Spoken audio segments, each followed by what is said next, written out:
Hello, everyone, and welcome to another episode of From Tip to Tail. This podcast is brought to you by Cuddly. Cuddly is the only dedicated crowdfunding platform built specifically for animal welfare organizations worldwide. My name is Bridget. And I'm Sydney. Here on From Tip to Tail, we are bringing you raw, unscripted stories from animal welfare leaders. Together, we'll dive into the work that they do, the struggles they face, and the lives that are saved along the way. Today, we're going to be talking to Liz, who is the founder and CEO of Pawlytics, which is a cloud-based software for animal shelters and rescues who want to save more animals and love their database while doing it. Let's get started. Hi, Liz. How are you? I'm doing well today. Thanks for asking. How are you? I'm great. Doing good. Awesome. Well, thanks for having me today. I really appreciate it. Oh, it's a pleasure. Absolutely. I know you have a lot going on with everything you're developing and working on. So we're really excited to kind of get into it and see what services you have to offer a lot of our animal rescues and shelter partners. So it's pretty cool. So if you could, though, maybe if you could go into a little bit of your background. Yeah, absolutely. So my background is primarily in animal welfare and animal rescue. Quite literally, since I could pick up a book and read, at the age of 4, I was immediately reading about animal rescuing and learning about what was going on in shelters. And then once TV became a thing in my life, I was watching every show on Animal Planet that I could stay up and watch at nighttime. And so, from there, I ended up starting to volunteer at a shelter in Minnesota. I'm actually originally from Minnesota, and became, kind of grew into the position of managing their fundraising, their large breed dog program, their foster program, as well as their marketing program. And so that was a couple of years while I was in high school. And after I was graduating high school, pretty quickly realized, hey, I need to find a place to go to college. And so I ended up going to University of Nebraska and left Minnesota. And my freshman year in Nebraska, I realized wow, I'm really not working with animals. I was doing the typical college thing, just getting adjusted to being in a new location and being on my own. And so at that point, I realized I was miserable not working with animals. And so I kind of found my passion again and started a student organization at UNL called the No Kill Advocacy Club. And that was about 5, 6, maybe almost 7 years ago now. Holy cow. And so through that, got really acquainted with a lot of the different rescues and shelters in Nebraska and saw a gap of my own of where I thought, a new kind of innovative rescue would be a good fit. And so I ended up starting my own foster-based rescue, as well as partnering with all the rescues and shelters in the state as well. And through that, saw a huge need in the data of cats in the state of Nebraska. Cats is really, the number one pet getting euthanized here. And so I came up with the idea of trying to open up a cat cafe here in Lincoln, and that did not end up happening. So I ended up then trying to go a different innovative route and started looking into technology and all the ways that it could be applied to the world and thinking about how that could be applied to animal welfare specifically. And so I started my last company, which was called Family Pet Project. And that was a place for people to rehome pets safely online instead of having to go to Craigslist, instead of having to go to the shelter or rescue. And after starting that company, we were successfully placing pets and having really great outcomes, but it was going very slowly. And so I decided to reach out to 400 shelters and rescues across the nation and just said, hey, would you use this as a first line of defense? And really a lot of the feedback was we do want the pets to come through the shelter or the rescue, and we just don't have the capacity to move them along as quickly. And so that was really the first conversations I was having about, hey, our software out here today is not helpful and we need help. And so we turned our attention from helping the everyday pet owner needing to rehome a pet to, well, let's help these rescues who are helping millions of animals every single year. So that's really my background and how Pawlytics came to be. That's amazing. Well, I love that you tried the college thing and then you realized that it just wasn't for you and then you refound your passion. I love that because I feel like some people go a long time without knowing what their passion is, or they stumble along and they they don't really figure it out as quickly. But it sounds like you got right back on track as soon as you left home and went and tried the whole college thing. Yeah, I think I'm really fortunate that, my passions have always been very encouraged. And I think it's something that most little girls love animals, but I don't think it gets as encouraged to stay on that passion and that track. And so I'm really fortunate that my mom was always very encouraging and saying, if this is what you're interested in, then go in all the way. And so, yeah, very, very fortunate to be able to pursue this full time. Definitely. And I love that what you're making here is based out of, it's coming directly from a need that you saw. I mean, I think a lot of people will make something and they'll be like, I know what you need. Let me just tell you. But the fact that you're like, no, like I talked to people and I was one of these people that really needed this. And so I'm going to make exactly what I would have wanted. That sounds amazing. So what is Pawlytics? Yeah. So Pawlytics, we started as management software for foster-based rescues. And that really is, I would say, like our little niche in the space. Like I come from a foster-based background where I was working in foster-based rescues for, the last 13 years now. Really, we also, today see this trend going back towards foster-based rescuing, especially in the times we're in with coronavirus and the understanding and research that's coming out about how just being in a home environment is better for an animal's mental health. And so, our bread and butter has always been working with the foster-based organizations because we just didn't see a lot that was available to them at the typical price points available for foster-based groups, at the, more limited feature set that they need, because it can actually be too overwhelming if you have too many features in a software platform. And something that was really fit to that demographic that doesn't have a tech team available. So again, making something that was just incredibly easy to use, that you could just toss a volunteer in there and they would be able to, navigate through the platform within 20 minutes and have a really good understanding of how it worked. So today, that is what Pawlytics does. We are management software for the foster-based organizations out there. We're in exciting times right now because we are, now that we've, quote unquote, mastered, for lack of a better word, mastered that foster space, we really are looking to kind of replicate that success that we've had with the foster-based rescues and bring that to the brick and mortar shelter environment and animal control environment. So we're kind of in this crux of growth at the moment. Wow. No, that's amazing. That's like so necessary too, because I feel like these rescues are like the front line of like, we'll test out anything, like just get something. But it is a little bit slower when it comes down to like more municipal organizations, because there are a lot of hoops there. Definitely. Absolutely. I think we can definitely think of, if we're going to put it in more business jargon, that the shelters and municipalities are more of like the manufacturers that then distribute these pets to the different foster-based organizations that have the time and the team to make more exact placements and get to know the animals in that home environment. And so, yeah, I think calling them the front lines is a really, really good analogy, because they are the ones doing these more one-on-one work with potential adopters and foster parents.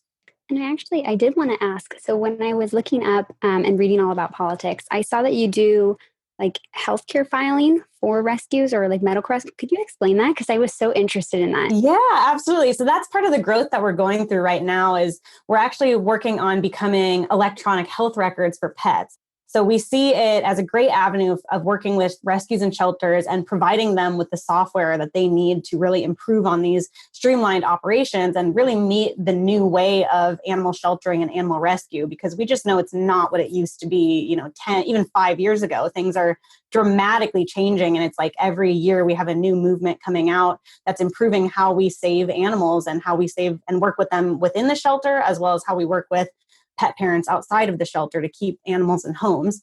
And so we found that creating electronic health records can be part of that process of improving pets' lives outside of the shelter environment and making sure that they're receiving the best care possible at the vet clinic, at a boarding facility, or even at a groomer. So that, liability is reduced for all of those pet professionals. But on the other side of that, your pet is going to be getting the best quality care. And so in knowing that rescues and shelters are microchipping every single animal, which is so important on its own for keeping pets at home and getting them back to their owners, we can actually utilize those microchip numbers to create these electronic health records that will actually travel with them to these different pet professionals. And so now the owners don't have to worry about that go home packet that has all that medical information or notes on their behavior that say, don't touch this dog's left paw or he might bite you. Things like that happen out different pet professionals. So when that pet goes home, it can continue to receive the best possible quality of care. And so that's really the growth that we're going towards now, is creating the software for the rescues, for the shelters, that's going to streamline their operations, and then getting to utilize that pet health data to pass it on to the owner and other pet professionals that are going to come into contact with that animal throughout its lifetime. I love that so much. That's a brilliant idea. Oh my gosh. Definitely. I just know, coming from like even like a foster background, like it was a little bit of a mess sometimes. Like you're like, okay, well, I've got the paperwork. They're on top of my fridge, folded in a little corner. And like, I'm sure the rescuers are like, we don't know who needs their dewormer. We don't know who's where. So being able to like keep track of that and being able to be like, these are all the kittens that need this, or these cats need that, or the other thing. That sounds amazing. Just being able to organize and look at like, okay, here are our goals for the next couple weeks. Well, and God forbid you have one of those animals that do have that microchip and they have that health record following them. God forbid that they do get lost and they end up in a shelter where they have absolutely no idea what that pet's health, condition or prior medical history was. Then they have access to it, which is unbelievable because, again, if it is an aggressive dog, it was a dog with a heart condition or things like that. The shelter staff are more equipped to be able to handle that pet in the best way possible. Exactly. Yeah, that was the entire thought behind it, was how do we give these pets a voice, because they don't have one, and they have all this history and medical information that is attached to them and behavioral information. And we do, as the pet professionals, need a way to understand kind of what these animals have gone through. So again, creating that individualized care plan for each animal to find the best placement and take the best care of them while they are under our ownership or our care. That's amazing. That's such a wonderful idea. And I know too, even like as an adopter, it'd be so great to be able to look back and be like, let's learn a little bit about you. Because I know so many people, like, we make up these stories of like, we think that they're like this because of this and that. So being able to at least look at like more physical evidence and be like, well, we know that they broke their leg like 3 years ago or something. That sounds amazing, to be able to look back on a little bit and shed some light. Yeah. And I think what's also cool about trying to create this electronic database for pet records and their health records is not only can we be a place for gathering manually entered data that's happening at the vet clinic or at the shelter, but we see this rise in technology for pets and pet owners, such as smart dog collars or cat collars or different medical devices that can be used at home to just care for your pet without having to go to the vet. And that's all data that we would actually be able to ingest and capture and place as part of that pet record. So when you are a pet owner going to the vet, not only are you capturing exactly what happened when you adopted them at the shelter or when they made it to the shelter, their first couple vet visits, as well as what that smart collar is tracking as well, and compiling all of that into one super accurate record so that we can start identifying like, hey, he started limping a few days ago, but it was so minute that the human eye didn't catch it, but the collar did. And being able to pass that off to the vet without having any physical paperwork at all that you would need to keep track of as that pet owner. That sounds absolutely wonderful. I know a few vets like offhand who would greatly benefit or appreciate that. Oh my gosh. Yeah, reducing overhead is definitely something we'd love to do for everyone as well. So that it removes like the guesswork of it. Exactly. Yeah. So, I mean, it sounds like, so you've been doing this for a couple of years now, right? So how big is your team? Yeah. So the team, it's an interesting time to be asking because we are hiring at the moment. So by the end of this month, we will be a full-time team of 4. And so I'm, very excited. We have a full-time team of 2, and then we have 2 other people part-time as well. And then we're hiring on 2 developers right now. So we're super excited to get to make the announcements of our new team members. But yeah, it's 4 developers. And then we have 2 people on the business development and sales and marketing side of things. And so I feel, really proud of our team for being as small as it is, but really efficient and being able to go out there and accomplish the things that we have accomplished. Absolutely. And what a wonderful time too, just with everything going on, to be like a company that's able to still grow. That's like, I bet it just feels so like so much satisfaction or just so much gratitude with that.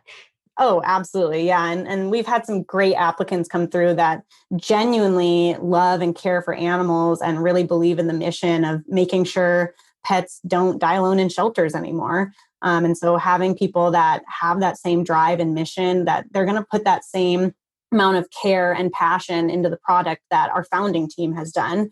And so we're excited to keep up that momentum and growth in, the cultural fit side of things, and push our mission forward, as well as pushing, the product forward as well. Definitely. And then as far as those electronic medical records, I saw that you kind of hit a milestone with your funding there. So you're kind of getting off the ground, and you're excited for. Do you have pets that are currently using the system right now, or where are you at?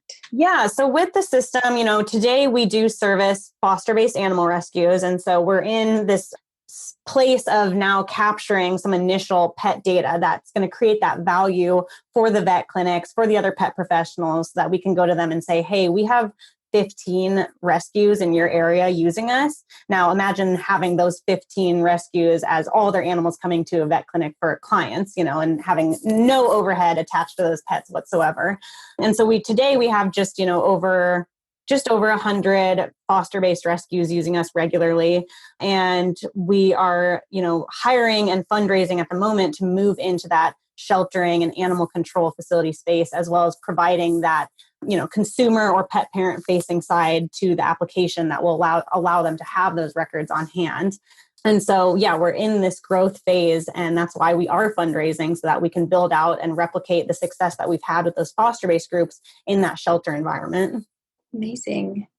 Well, so if I was an animal rescue, what am I able to access right now? Like, are you still taking on foster-based rescues for this electronic medical records, or like your other processes as far as like adoption and like data? What's available to me? Yeah, absolutely. So if you are a foster-based rescue, we are a great fit for any organizations that really feel like they're not as organized, that feel like, they're stuck on spreadsheets or stuck on paper, or, maybe using a system that is meant more for a shelter.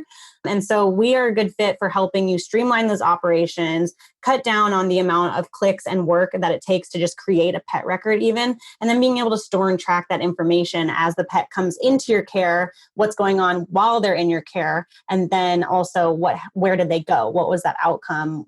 How did the adoption turn out, or what happened to that animal? Being able to track all of that, create custom reports as to what's going on within your data, so that you can also use that to turn around and go get grants, show your board, show your community, so you can prove that you're having, an actionable impact within your community or your impact areas.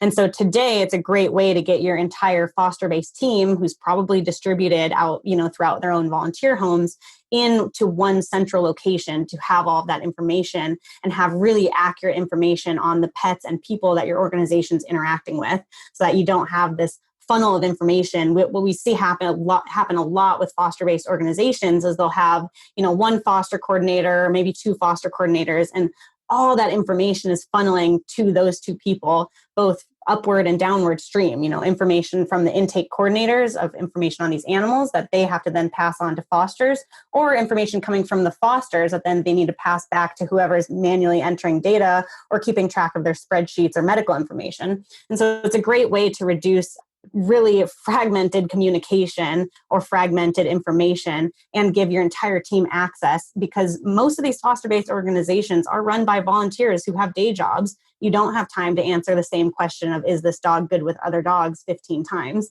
So again, this is a great central location if you are a foster-based rescue, to pool your information on pets and people, and be able to, track your data and be able to understand how to use that data and use that with your grants, donors, or community.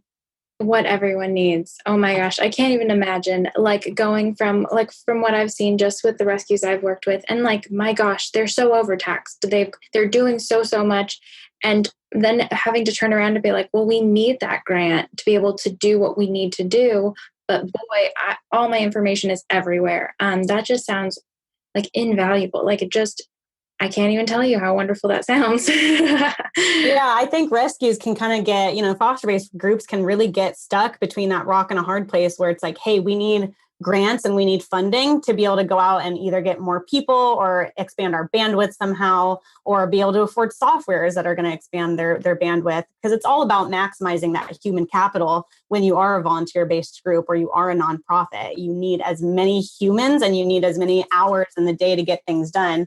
And you're working with live animals and other humans as customers, for lack of a better word, the adopters on the other end of it. And so, I think that's also what's really special about Pawlytics is, me having background in that space and feeling the pain that these animal rescues are feeling is that's why we priced it at $1 per adoption, because we're trying to get them out of this rock and a hard place where it's like, we need the grant funding to go get awesome software. But because we're not able to track our data and it's very fragmented, we can't go get the grants.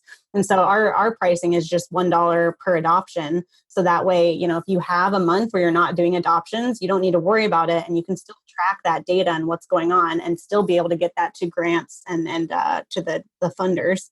Definitely. That makes so much sense too, because it does tend to be a little bit of like feast and famine. Like I know when Corona started, like it was like you couldn't hold on to an animal. It's like they were there. Everyone was like, "Nope, I need me a dog. Maybe I need two." But now, I imagine like there's a lot of stress going into a lot of things because people are nervous about what their future holds and what's happening there. And we've heard a little bit about how people are maybe surrendering their animals like in anticipation of something really terrible coming. So the fact that like right now, if you're not doing a ton of adoptions, you wouldn't be like, I have to shell out this big bill. Yeah. Yeah, exactly. And even coronavirus aside, a lot of these groups just don't know what's going to walk through the door. And you might have a month of doing 10 adoptions and you're getting easy owner surrenders coming in that are already vetted, that have all that medical information to hand off to you. But next month, you might have a dog that has a torn ACL that's going to cost $4,000 in surgery bills come in. You just don't know what's going to come through the door. And so that's why pricing it as a performance-based price, we really, really wanted to make sure that we were making good technology accessible to any size organization. That's amazing. So are you still running a rescue too on the side of this, or are you refocused? Do you just have your own rescue dogs? Yeah, we are refocused. And so I am not personally running a rescue at the side on the moment. But as a company, we actually have talked about starting our own company rescue because it's really important to us to stay on top of what are the best practices, what are the pain points that these shelters and rescues are going through. And, I'm fortunate enough to have experience and have done it myself, but that was a couple years ago. And again, like we hit on earlier, so much has changed in the animal rescue world, in the animal sheltering world. And so, we do try to go to every single conference. We try to attend every webinar we can get our hands on because we want to stay up to date with what those practices are so that we can implement the future of sheltering and the future of animal welfare in our software and stay ahead of the game so that we're always doing what the groups need. So we actually have toyed around with the idea of starting a company animal rescue and giving all of the employees their own role within the rescue so that, we have a coordinator or a foster coordinator that would say like, hey, doing this in our software is actually terrible and we need to improve this.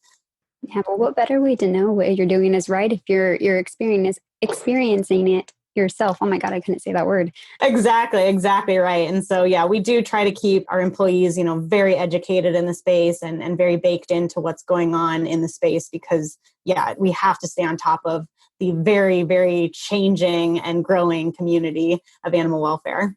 Absolutely. That's so exciting. Well, and then do you have personal pets at home? Oh, goodness. I joke that I have a mini petting zoo. I personally have 4 dogs and 3 cats. I also have a ferret and 2 horses. Oh, a ferret. That was like my dream animal when I was growing up. They're awesome. They are cat dogs. They're cat dog weasels, basically. Love that. Oh, what's the ferret's name? I have to know. I actually originally was not going to be able to keep her because I had a different ferret at the time who was attacking her. And so I was very nervous that they would never get along. And so I would just call her the little one because I didn't want to get attacked. And then I got attached and said, okay, even if they don't get along, I'll keep her. And so her name became Little One. Yeah. Now she's literally the littlest one.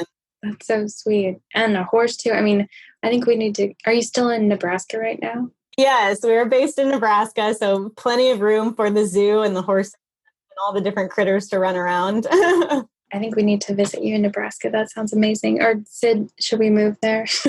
I swear, every time we do these podcasts, Bridge, I want to move to whoever we're interviewing. I want to move there. Definitely. I mean, Sid's dogs would be so happy running around. Yeah, lots of land out here. So a good place for dogs to run around and get some good fenced in yards. Well, so we have a couple fun questions then. So your dog could talk. What would be the first thing he said? Probably would be demanding for food. All of my dogs, pretty much all of my animals, horses included, are obsessed with food and would literally do anything for food. I actually had to get industrial sized shelter kennels because my dogs were so destructive that even just the thought of there being food in the kitchen, they would actually destroy the kennels and break into my kitchen. One of my dogs learned how to open a refrigerator and would eat the food out of the refrigerator. And so I have industrial kennels that they cannot break out of. So I would be willing to wager any of my dogs would be talking about food if they could talk. Yes. That's amazing. I don't know how you would open a fridge. That's I know. I was like, if you have a video of that, please share it. Yeah, it was talent for sure. Yeah, he's got some good determination in him. And he's even, I mean, this is the dog that's now 13 years old and he still will stop at nothing. Yes, he'll stop at nothing for food. okay. What's one trick your pet taught you? Ooh, one trick my pet taught me. Oh, that's interesting. Oh, I would say my pet taught me how to just chill out about stuff, that you can't have tight control over everything because some dogs just don't want to listen, no matter how much training you put into them, how much work you put in. So that, I think my dogs taught me that I need to chill out and let them do their thing and make sure that they're safe, fat, and happy, basically, because trying to get them to do anything that I actually want them to do ends up just making me look dumb in front of my friends. I was going to say the amount of times that I yell sit or even just stay a day is unbelievable. I should own that word. I'm pretty sure one of my dogs thinks her name is no.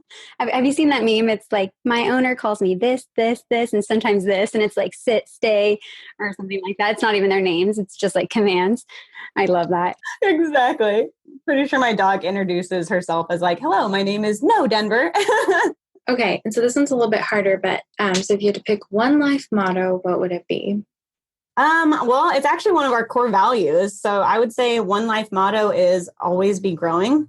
And that actually is one of our company's core values and something we look for in not just the people that we're hiring and bringing on the team, but also the rescues and organizations that we want to work with. And so the concept of always be growing is that, you're going to make mistakes and they're not really mistakes if you learn something out of them. And that's kind of the journey of Pawlytics and this company, is that we had to fail on 3 other companies and start a whole bunch of different organizations to really understand what was needed in the market and how to do it properly. We had to fail and figure out every way it does not work before we figured out a way to make a company like this work and function and grow and sustain itself financially while also providing a really valuable service to nonprofits that don't have a lot of money.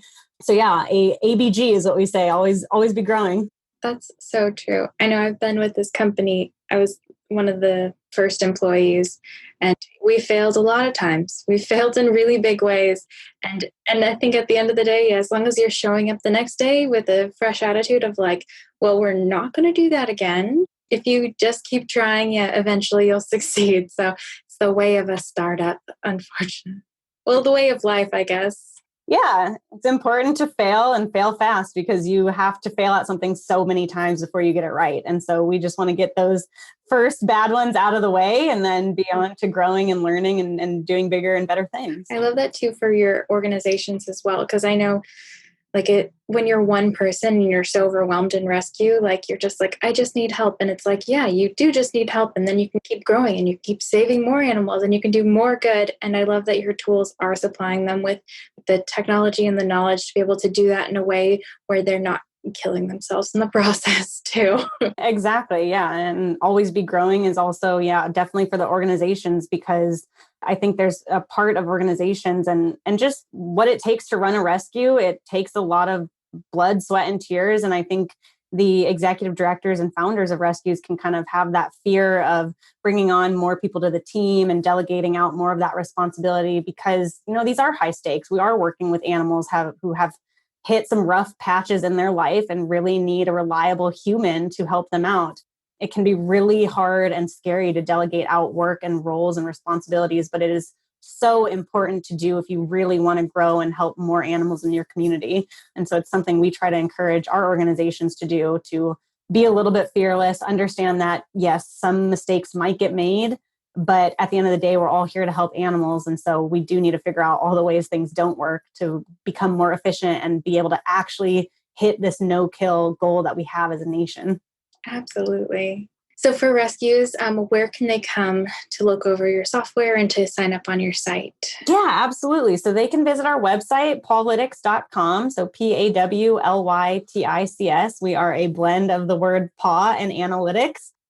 So pawlytics.com. We also have a lot of information about this new growth direction that we have to becoming electronic health records. And that can be found at wefunder.com/pawlytics. And that is funder, funder.com/Pawlytics. And that has more information about what we're going to be doing for the vet clinics, for the shelters, for groomers and boarders, and for pet parents as well. And that's all really exciting things. That is a place for people to join on our journey as well. If they want to become investors, organizations can put money in, people can put money in.